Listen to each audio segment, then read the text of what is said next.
स्त्री पुरुष सदा आदर पूर्वक इसे सुनते हैं, वे इस सुंदर मानस के अधिकारी उत्तम देवता हैं। जो विषयी हैं, दुष्ट हैं, वे अभागे, बगुले और कौवे हैं। श्री राधे बोले।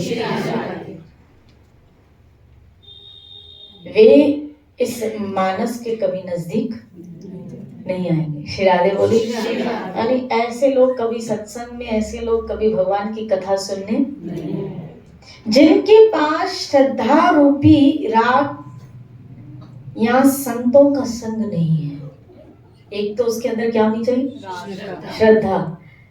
भाई बोला संत आए, चलो कथा सुने, तो श्रद्धा होगी तो सुनेगा, श्रद्धा नहीं तो नहीं सुनेगा।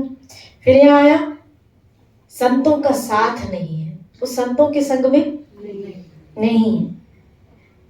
जिनको रघुनाथ प्रिय नहीं है, उनके लिए यह मानस बहुत ही अगम है, यानी बहुत मुश्किल से उनको मिलने वाला। अर्थात श्रद्धा, सत्संग और भगवत प्रेम के बिना इसे कोई पा नहीं सकता। श्री राधे बोले। इसका मतलब है जब संत मिलन को जाइए, तज लोभ मोह अहंकार, जो जो चरण धरत है, त्यों त्यों तीर्थ समान। संतों के पास जब हम जाते हैं तब किस स्थिति, कौन सी मानस स्थिति होनी चाहिए हमारे अंदर की धरा कैसी होनी चाहिए? बोला तज लोभ मोह अहंकार। श्री राधे बोले। किसी कामना से युक्त होके मत जाना, क्योंकि किसी कामना से युक्त होके जाओगे तो वही बातें पकड़ोगे जो खाली आपकी कामना की, बाकी तो सब छोड़ ही दो। श्री राधे बोली। कई ऐसे सत्संग, मैं उसको सत्संग भी नहीं कहूंगी, कई ऐसी जगह है जहाँ कथा के नाम पे, सत्संग के नाम पे आप देखो, वो मात्र इस भौतिक जगत के, उनके जो जीवन में जो प्रॉब्लम्स हैं उसको दूर करने के लिए, उसको दूर करने के लिए खाली उपाय बताए जा रहे हैं। श्री राधे। और हम और आप जो प्रॉब्लम्स के इस जहां में घर में है, वहां तो आना की बात स्वाभाविक है। अगर आ रही है समस्याएं, प्रॉब्लम्स, तो ये बात स्वाभाविक है, ये आने वाली है और आएंगी, कोई आश्चर्य की बात नहीं है। कोई कहता है ये पढ़ो, ये पढ़ो, ये करो, ऐसा करो, अपने घर की दिशा, अपने सोने की दिशा चेंज करो। श्री राधे बोली। मैंने खाली वक्त 1-1.5 बरस हो गया ऐसे पलंग चेंज किया था। आपको पता है पहले पलंग कैसे होता था? तो ऐसे पलंग चेंज किया। उसका कारण क्या था कि दरवाजा सामने होता था, तो कोई भी आते थे तो मतलब सामने बैठा अच्छा नहीं लगता था, तो मैंने कहा पलंग को इस साइड करो, कम से कम मैं साइड में तो रहूंगी। तो कारण ये था, मैंने इस पर्पज से चेंज किया। एक व्यक्ति मेरे पास आया, बोला आपने ये अच्छा काम किया। तो मैंने कहा क्यों? बोला कुछ घर का लुकआउट चेंज भी होना चाहिए रूम का। तो मैंने कहा हाँ, पर आपने कहा अच्छा काम किया, तो मैं कोई बुरा काम भी करती हूँ? श्री राधे बोला नहीं। क्या बोला? अभी आपने जिस दिशा में पलंग रखा है ना, सुनना, जिस दिशा में पलंग रखा है ना, अब आप देखना आपका स्वास्थ्य कैसे अच्छा रहेगा। और उसकी भविष्यवाणी बिल्कुल गलत निकली। बोला ना श्री, बोला ये दशा जो आपने ये नियुक्त की है ना, वस्तु शास्त्र के अनुसार इसमें व्यक्ति स्वस्थ रहता है। और मुझे तो लगता है इस बरस में ज्यादा ही बीमार पड़ी। बोलो ना श्री राधे, बोलो ना श्री राधे। तो व्यक्ति की आप देखो, तो फिर खाली एक मन का भ्रम नहीं है। फिर हम सोचे समस्या नहीं आएंगी, ऐसा कर ले, ऐसा कर ले, इधर कर ले, उधर कर ले, उधर सो ले, बोलते इस दिशा में सो, इस दिशा में सो, ऐसे टांगे रख के सो। कहाँ सोए? ऊपर लटक के सोए? क्या सोए? श्री राधे बोली। ऐसे नहीं सो, ऐसे ऐसे तुम्हारा सर इस साइड होना चाहिए। एक वीडियो मैंने देखा, उसमें कहा कि पूर्व और पश्चिम, बोला पूर्व और ये जैसे पश्चिम, इसके बीच में मिड में आपका सर होना चाहिए। को कहाँ ढूंढे, पलंग को कहाँ, कैसे व्यक्ति वो एनालाइज करेगा? यानी खाली, और हम तो वायड़े हैं ही वैसे ऐसी बातों में तो हम, क्योंकि हमें ठीक होना है। अब गोली पुण्य नहीं रही है लेने, दवाई लेने पुण्य नहीं रही है, तो साइड में ये भी टोट के हम लेते हुए चलते हैं। शिराधे बोली, ऐसा करें ऐसा करें, आजकल ये ज्यादा हो गया। शिराधे बोली। और हो सकता हम दवाई से ठीक हो, बोलो जडे का पलंग इन साइड क्यों, सच्चे में गाल हो सकता आप दवाई से ठीक हो। शिराधे बोली। लेकिन एक मन का, और फिर हमें हमारे हमारे उसके प्रति क्या हो जाती है, आस्था बैठ जाती।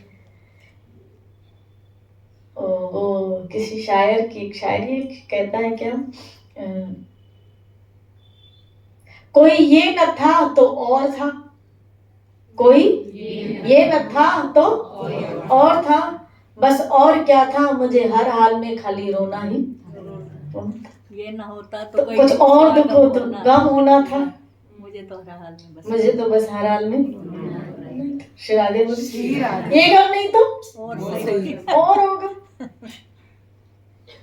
इसीलिए यहाँ ये इन बातों के ऊपर ज्यादा घुसने की, ज्यादा क्या घुसने की जरूरत ही नहीं। ईश्वर पे भरोसा रखो, और हमेशा अपने दिमाग में एक चीज बिठा लो कि कोई भी दुख जो रिवर्ट में आ रहा है हमारे पास, वो हमारे कर्म का ही परिणित फल है। जरूर मैंने ऐसा कुछ किया होगा, क्योंकि भगवान के विधान में ना, भगवान के विधान में एक न्यायपालिका बसी हुई है, और वो कहीं गलत फैसले नहीं करता। उसने जो नियुक्त किया है ना, वो भी बिल्कुल सही और परफेक्ट नियुक्त की। श्रील भक्तिपाद जी कहते हैं Krishna is the perfect planner, वो बिल्कुल परफेक्ट प्लानिंग करता है, उसका विधान बिल्कुल परफेक्ट होता है। तो आज अगर मेरे जीवन में जो दुख आया है ना, वो किसी को दोष देने की जरूरत नहीं। हम किसी फलाने व्यक्ति से या किसी फलाने, उसको दोष या उसको उस नजरिए से मत देखो, वो उस व्यक्ति के रूप में आया है, दोष एक्चुअली मेरा है, मेरे कर्म का, मैंने ऐसा किया है। शिराधे बोली। इसीलिए यहाँ जो बताया गया है कि ऐसे लोग कथा में रुचि, दुर्भाग्य होते हैं उनके जिनकी सत्संग में कोई रुचि नहीं है। श्रद्धा, सत्संग और भगवत प्रेम के बिना कोई इसको पा नहीं सकता।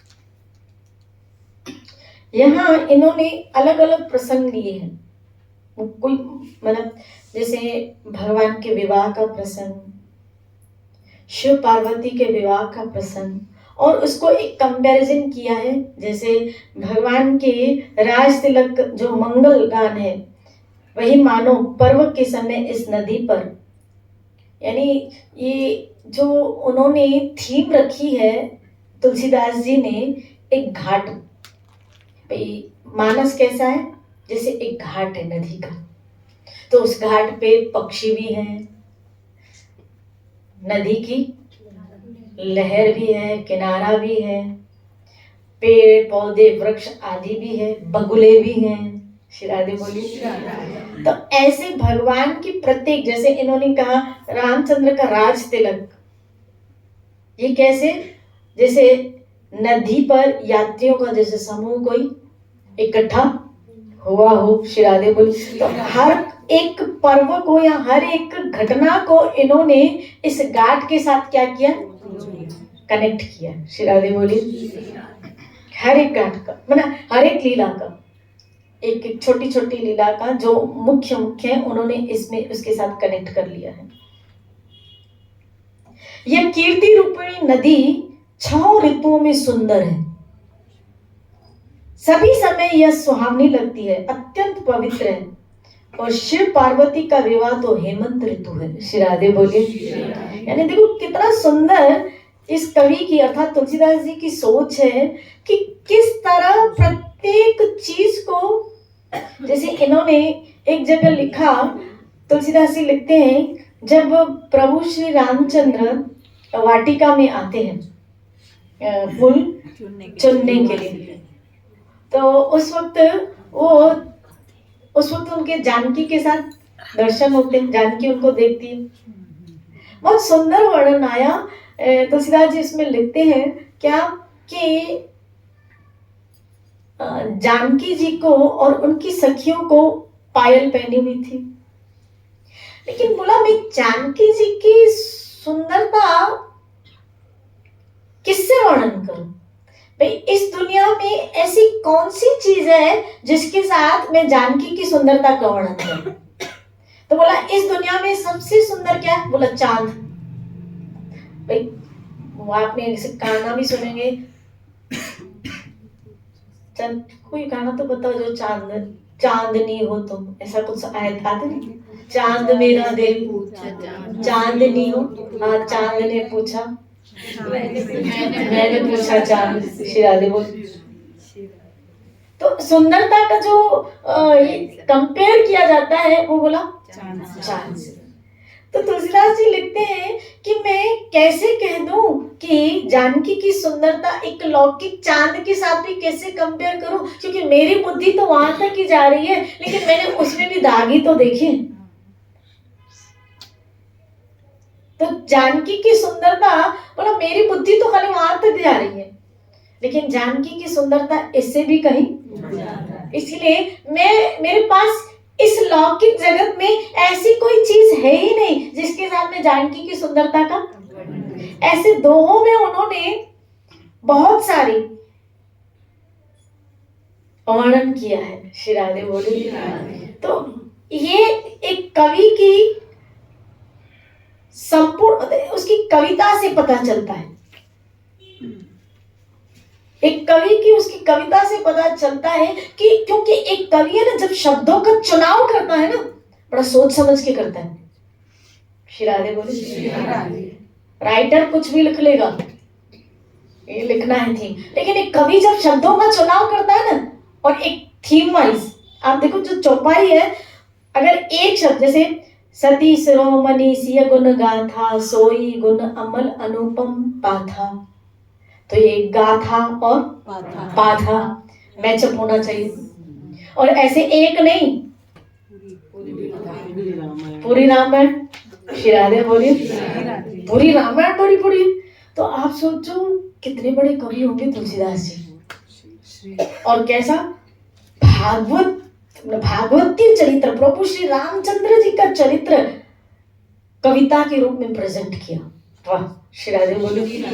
अगर आप में ये देखो, आरती विनय दीनता मोरी, लघुता ललित सुभारी न थोरी, मोरी थोरी, श्री राधे बोलिए। होना चाहिए मैच। तो जब कवि शब्दों का चुनाव करता है ना, तो बहुत सोच समझ के तभी उसकी कविता प्रशंसनीय होती है, तभी वो कवि माना जाता है। श्री राधे बोलिए। और तुलसीदास जी ने इसमें जो चुनाव किया ना, एक तो कविता तो है ही, लेकिन साधारण भी शब्द नहीं। आप अगर हिंदी भावार्थ न लेके खाली दोहे को पढ़ोगे ना, साधारण लोग नहीं समझ पाते। यानी आप शब्द, उन्होंने कविता के जो शब्द भी चुने हैं ना, वो बहुत हाईएस्ट है, बहुत हाईएस्ट है। श्री राधे बोली। कोई व्यक्ति बहुत डीप में जाके घुसता है ना, और ये तब होता है, देखो अंदर कविता स्फुरित कब होती है आपको पता है? जब गाढ़ प्रेम हो जाता है तो उसमें। हाँ, आप सूफियों को, जो संत होते हैं, आशिक जिसको कहा जाता है, आशिक श्री राधे बोले, उसके अंदर कविता क्या होती है? स्फुरित होती है। उसके अंदर कविता स्फुरित होती है। ऐसे कई कलाम हैं, जैसे कौन है ये जिसके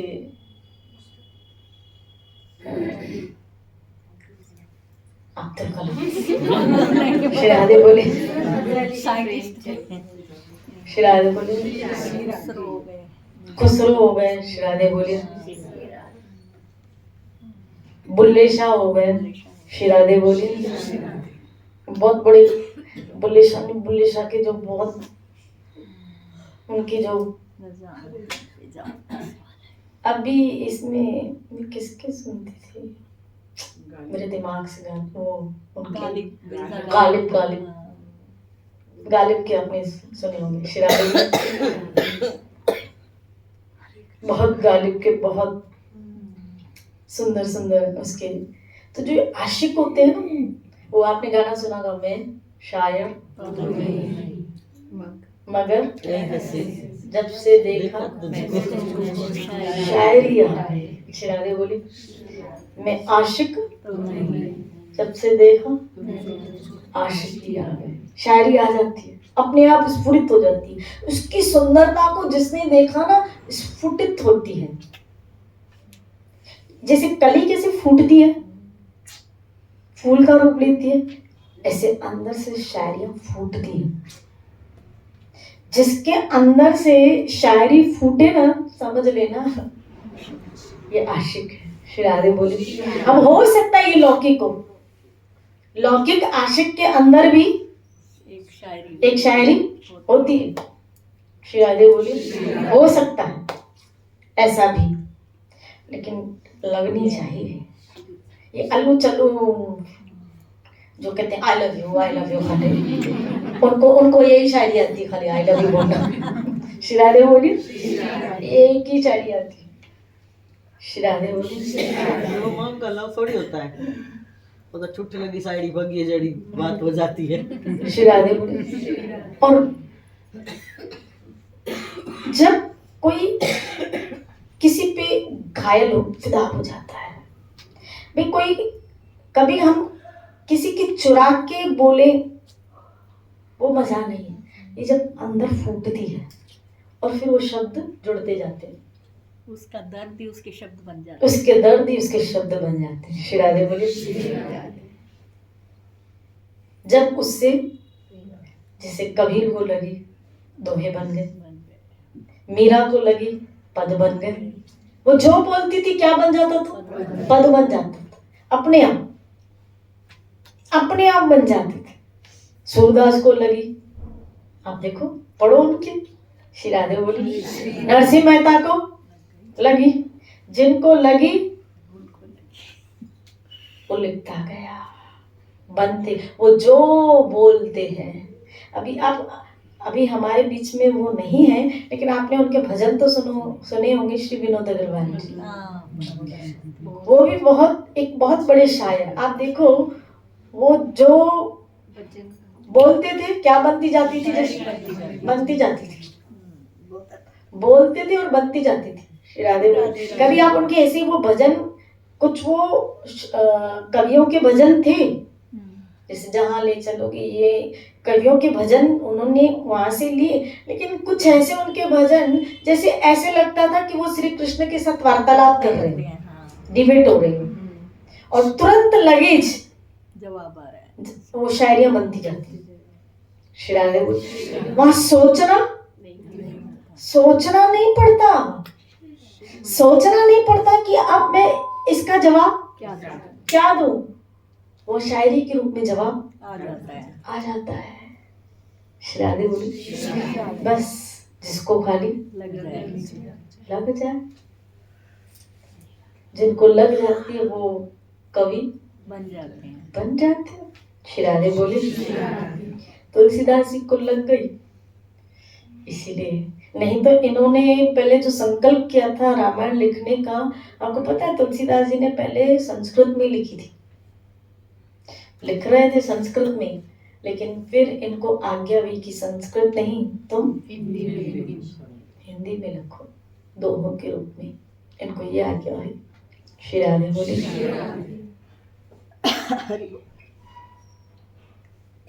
जिन्होंने अब एक मुस्लिम भक्त थे रस खान, सुना है इसका? दान चरित्र सुना है। सुना है रस खान का? समाधि को भी जाए। अब वो रस खान, अब कभी उनके पढ़ो हुए रस खान के, है मुस्लिम, पद लिखी। लेकिन पद जो उसने लिखे हैं, जब कोई कृष्ण की सुंदरता देखता है पागल नहीं होगा तो क्या आ जाएगा, पागल ही। उसको तो होना ही है। और जिसने देखा वही हुआ है। ये जिनके मैंने नाम बताए ना, इन लोगों ने देखा, इसलिए वो सब, और जो हुए वो लिखते गए। आपने कहोगे सूरदास ने अपनी अंतर की आंखों से देखा था।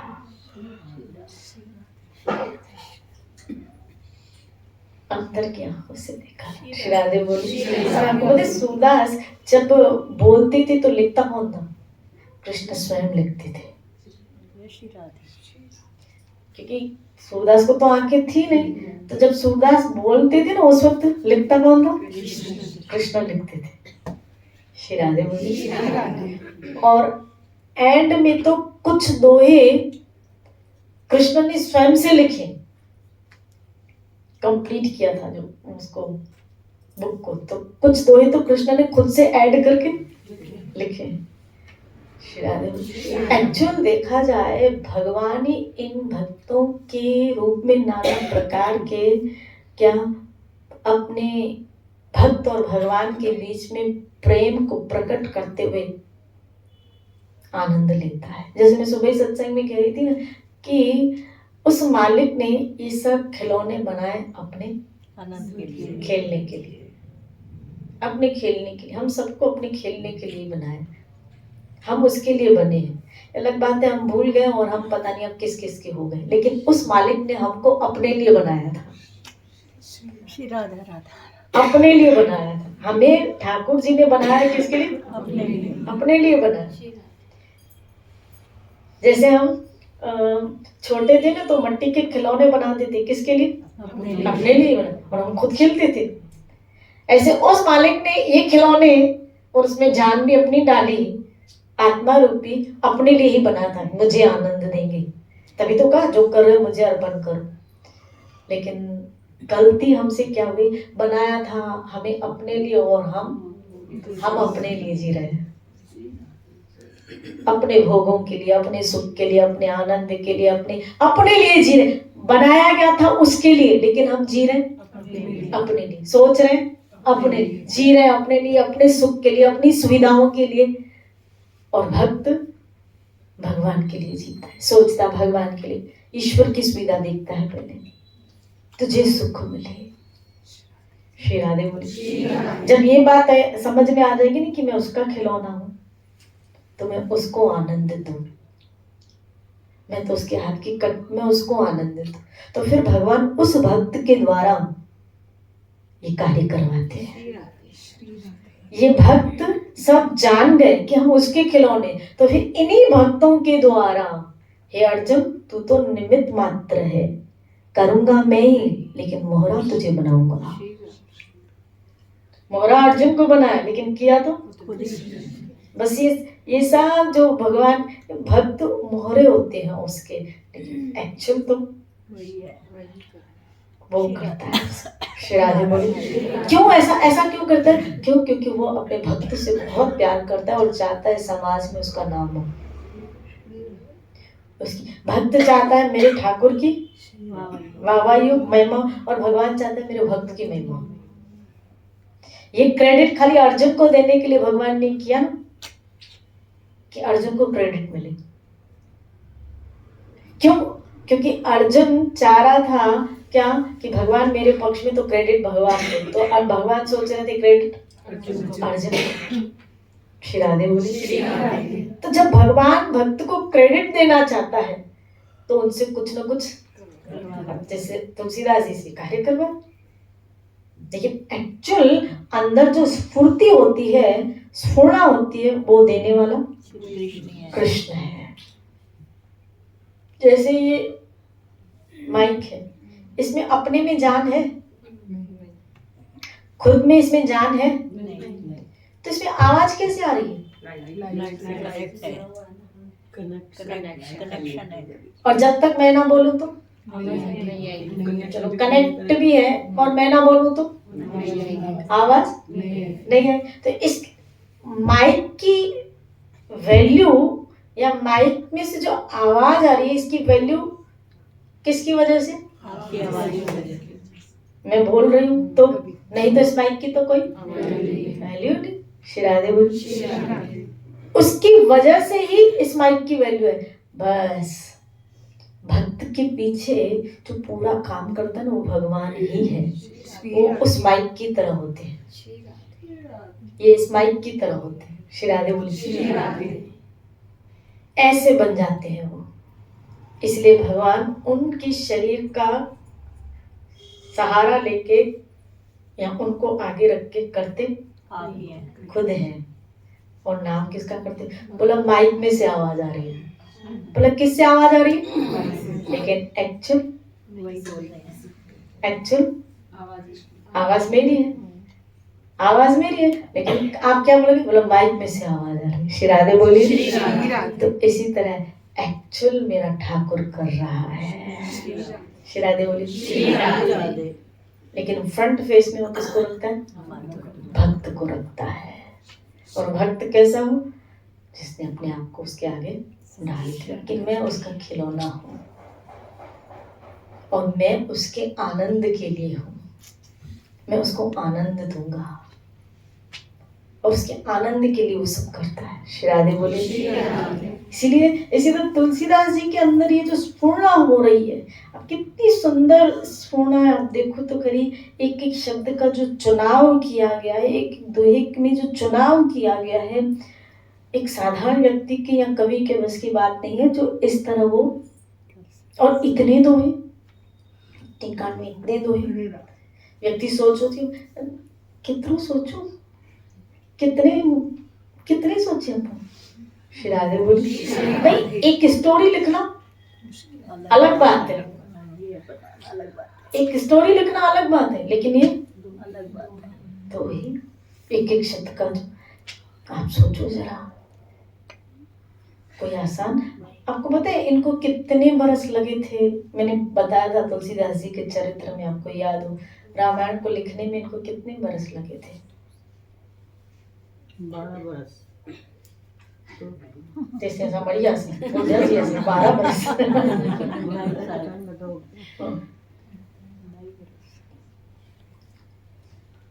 भूल गए? मैं सुनाया था कल, रिसर्च करके हम देखी। शिरादे बोले, मैंने तुलसीदास जी के चरित्र में आपको सुनाया था, अगर आपको याद हो तो।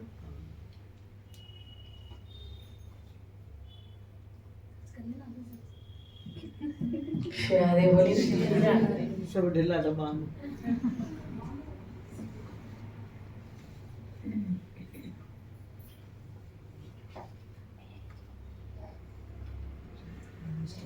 यह रामचंद्र जी के सुंदर प्रेम को पुष्ट करता है। कलयुग के समस्त पाप और उनसे होने वाले ग्लानि को हर लेता है। संसार के जन्म मृत्यु रूप श्रम को सोख लेता है। संतोष को भी संतुष्ट करता है। संतोष को भी संतुष्ट करता है। व्यक्ति जो संतुष्टि हो उसको भी संतुष्ट कर दे। वाह! शिरादे बोले। और पाप ताप दरिद्रता और दोषों को भी नष्ट कर देता है। ऐसा है राम जी का चरित्र। शिरादे बोले। जिन्होंने इस राम सुयश रूपी जल से अपने हृदय को नहीं धोया, वे कायर कली काल के द्वारा ठगे गए हैं। जैसे प्यासा हिरन सूर्य की किरणों की रेत पर पड़ने से उत्पन्न हुए जल के ब्रह्म को वास्तविक जल समझकर पीने को दौड़ता है और जल न पाकर दुखी होता है, वैसे ही वे कलयुग से ठगे हुए जीव भी विषयों के पीछे भटक कर खाली दुखी भोगेंगे। शिरादे बोली। और भगवत कथा से, क्योंकि वो विषयों के पीछे, क्योंकि वो उसी में सुख मानते, लेकिन आप सोचो इन्होंने दोहे के रूप में कितना मस्त लिखा होगा ये। मैं आपको सब हिंदी ट्रांसलेट बताती हूँ, क्योंकि अगर मैं दोहे बताऊंगी तो वैसे आपको समझने में। जिन एहि बार न मानस दोए, ते कायर कलिकाल बिगोए। त्रिशत निरख रवि कर भव भारी, फिरहि मृग जिमि जीव दुखियारी। श्री राधे बोले। इसलिए मैं हिंदी बताती हूँ। लेकिन इनका जो मैं देख कर एक एक शब्द को जो कोरस में जा रहा है, ये बहुत अद्भुत है। राम वाल्मीकि जी की रामायण संस्कृत में अद्भुत है ही, लेकिन इनकी जो दोहों के रूप में है ना, बहुत अद्भुत है। श्री राधे बोले। बहुत अद्भुत है। अपनी बुद्धि के अनुसार इस सुंदर जल के गुणों का विचार कर उसमें अपने मन को स्नान कराकर और भवानी शंकर को सिमरण करके मैं तुलसीदास अब सुंदर कथा कहने जा रहा हूँ। श्री राधे बोले। मैं अब रघुनाथ जी के चरण कमलों को हृदय में धारण कर और उनका प्रसाद पाकर दोनों श्रेष्ठ मुनियों के मिलन का सुंदर संवाद वर्णन करता हूँ। श्री राधे बोले। क्योंकि पहला घट कौन सा है? भरद्वाज और याज्ञवल्क जी। तो एक बार, क्योंकि भरद्वाज मुनि कहाँ बसते हैं? प्रयाग में। प्रयाग में उनका आश्रम है भरद्वाज मुनि का। श्री राधे बोले। और प्रभु श्री रामचंद्र से, आपको पता है ना, जब भगवान जा ही रहे थे प्रयाग के रास्ते से, तो भरद्वाज मुनि के पास भी आए थे, जिन्होंने रामायण पढ़ी होगी। तो उनका प्रयाग में आश्रम और रामचंद्र जी के चरणों में उनका अटूट प्रेम। वे तपस्वी, जितेंद्र, दया के निदान और परमार्थ के मार्ग में बड़े चतुर। अब जब वो सूर्य उत्तरायण पड़ता है ना, तो उसमें सब स्नान करने आते हैं तीर्थों में। देवता, दैत्य, किन्नर, मनुष्य के समूह इस त्रिवेणी में स्नान करते हैं। श्री वेणु माधव जी के चरण कमलों को पूजते हैं और अक्षय वट का स्पर्श कर उनके शरीर पुलकित होते हैं। भरद्वाज जी का आश्रम बहुत पवित्र, परम रमणीय और श्रेष्ठ मन को भाने वाला।